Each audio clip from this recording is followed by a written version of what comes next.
you get the admissions, the powerful point is not even the point to get the admission. Here now, when you are going for visa application, remember there is no interview like the American embassy. Also remember that you are not going face to face with anybody. Dear international students, there is a lot that you need to know, all right, when it comes to, let me adjust my mic, what is the problem? When it comes to Canada visa application, there are certain things that you shouldn't do no matter what. Now, if you are going to be applying for a visa to Canada, this video is for you. And I will encourage you to watch this video till the end, so that at the end of the day, you can pick one or two things that will help you during your journey. Of course, Canada is the promised land. This is not something I'm blinking about. I am very proud to say it, all right? Those people discouraging you not to go abroad, forget about them. This video is for you in case you want to move to Canada. Now, I'm going to talk about something here that relates to everybody. And at the end of this video, I will talk about one particular thing you should never do when you are applying for any visa to Canada. If you are just joining the channel, my name is Milton. Thank you so much for joining. This is the chairman of the Broke community. All right, thank you so much. So guys, please like this video and also share to at least one person. Yes, please share the video. It is going to help us, and this is the only way you can encourage me to make more content. Thank you so much. So like I said, today's video we are going to talk about something very sensitive and very sensible, all right, or very good for you to take when applying for any school in Canada. Remember to consider tuition fee. Now, when you finish with the tuition fee or the application process, right, the next thing now you need to do is visa application. My focus here would be the visa application, because this is where I think a lot of people do not actually understand some of the things that are happening. Well, guys, you may get some changes, I don't know, changes in voice or maybe something, or camera quality.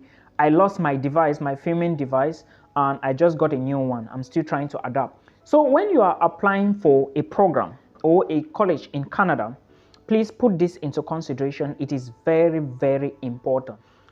For example, let's say you graduated in 2015, okay, with literature. Then you have been working since 2015 like a business manager or maybe as an accountant, right, till date. Let's also assume that all you have as a certificate is your YX certificate or maybe your OND. Now, and you decide to go back to school or to study in Canada. The easiest possibilities or the easiest way you can quickly integrate or find yourself to Canada is if you go through a community college. The reason why I'm suggesting, all right, and also advising you to choose a community college is because, one, community colleges will quickly give you an admissions irrespective of your background, but of course they are still going to consider a lot of things. There are a lot of factors they are going to look at, okay? Yeah, especially your qualifications. You need at least a high school qualification. Two, when you are studying in a community college, especially when you are from the Broke community, okay, it gives you a wider gap to at least hustle a bit. And also in a community college, it is easy to study and leave the institution. You can equally study for 1 year and quickly finish the program. Meanwhile, if you were in a university, it might take you 2 years, 3 years, or even 4 years to finish. In that case, you may not have enough time to work and support your education. So these are the first reasons why I suggest you should choose college over university. Now, you should also understand that choosing a 1-year program is going to be advantage you, because after that you can finish the program and before you know, you apply for your PR, and even then it's going to be helpful because you do not spend much money. You may not stay long in school, and as such you stand a chance to make more. Now, another reason why I would suggest you go for a college is because when you are going to the college, there is a tendency that you can easily find a program that suits what you are doing compared to a university. For example, if you check most colleges in Canada, you would find business management, business administration, business management. You may find them for 1 year, 2 years, but in most universities, you may not find such. You may go to a university and you are saying 2 years, 3 years or 4 years program for the bachelor's degree, right? So it gives you an edge over the university. Now, another thing you should put into consideration is that, remember a few minutes ago, I mentioned that when you are going for example, if you've been out for school for a very long time, do not apply. For example, if you have just your, let's just say you have just your YX certificate, and since then you've been working as an accountant, right, or a business manager, all right. Now the time is when you are looking at programs to apply to, you should be looking at programs related to business management, business administration, maybe anything related to business, because that is the field in which you are since you left school, right? This is in the case you have just your YX certificate since you left school.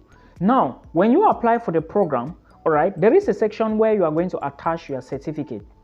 Now, you can attach your NECO, or maybe when attaching, make sure you add your scratch card or you attach your YX certificate. It's possible to get admissions like that.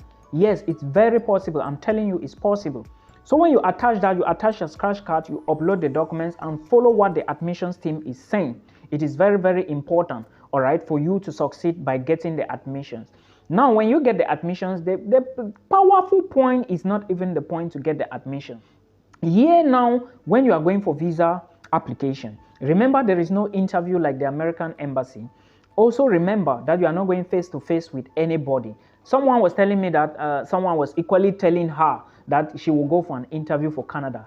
Nothing like interview. Everything is done on IRCC portal. Before I proceed, if you are moving to Canada and your application was done by somebody, try to have the login details of your IRCC, because they can ask you when you arrive at the airport. Do not say I didn't advise you. Now, during the visa stage, remember you left school 2015 and you are now going to study something in Canada. What are you going to study? This is where you need to show intelligence.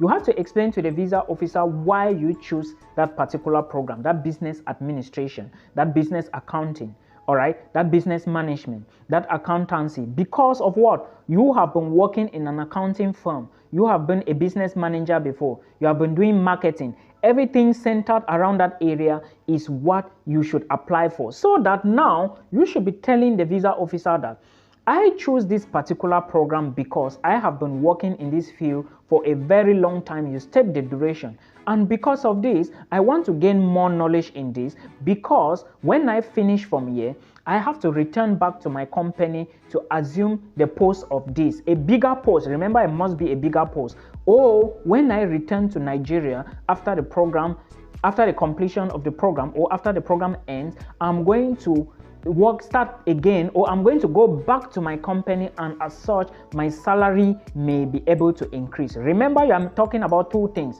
increase in post and increase in salary.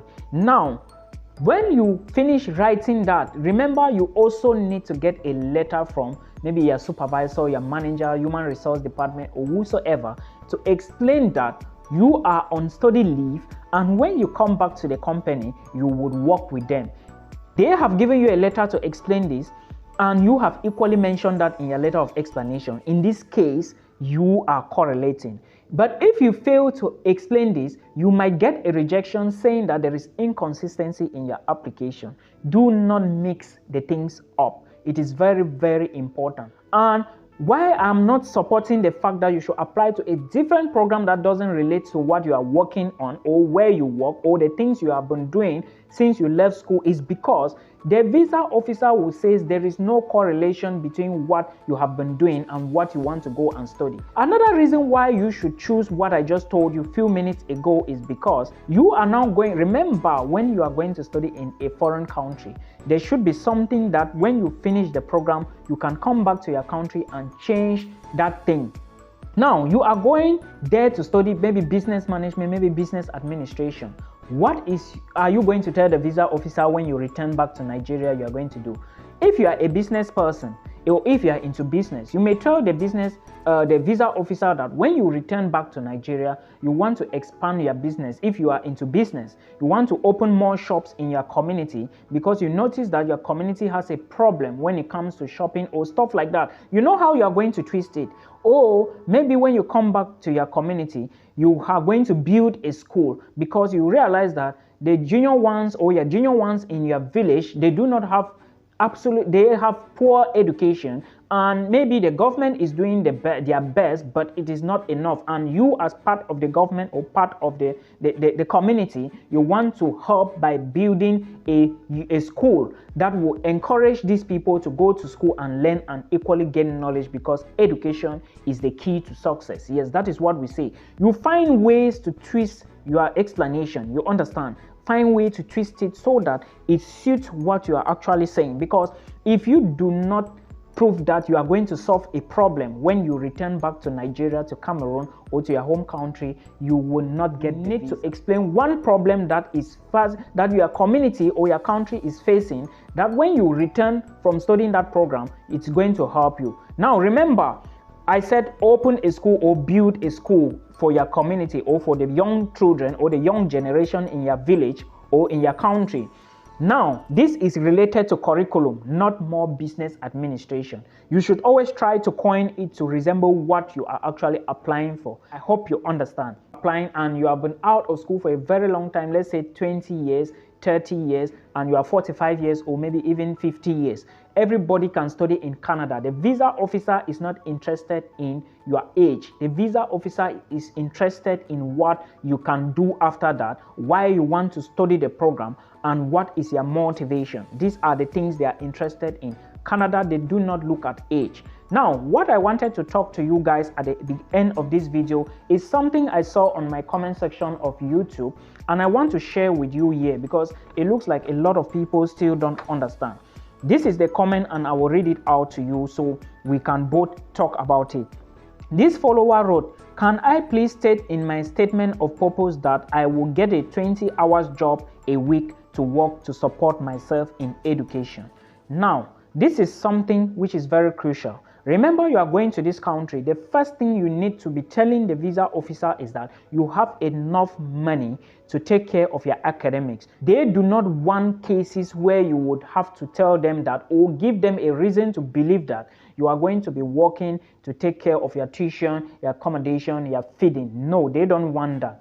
And again, when you are moving to Canada or any other country, you need to make them believe that when you finish from there, you have to return back to your home country and at least improve your country. Now, this statement is a statement you should never do when you are applying for a visa to any country. Never you make the visa officer know that you are going to be working in this country. Never give them the impression that you are going to remain in that country after you finish your program. They don't need to know that you are going to work in that country after studying or during your program. But of course, they do understand that we have to work, that as a student, you have 20 hours to work in Canada as an international student. Yes, they know that, but you have to prove to them that you are not going to work. In fact, they shouldn't know about it. So that is the reason why they are insisting that your proof of funds should be 10,000 Canadian dollars, your entire tuition fee plus miscellaneous, because they know that without this money, you cannot cope in Canada. So never you explain or even tell the visa officer or give them the impression that you are going to work to support your academics. This is totally wrong and will lead to a visa rejection. I hope this video will help somebody. Please, to encourage me to make more videos, like this video, share it to one person. And do not forget to click the subscribe button down here. All right, subscribe to the channel so that we can build the platform together. Till we meet again in another one. Peace.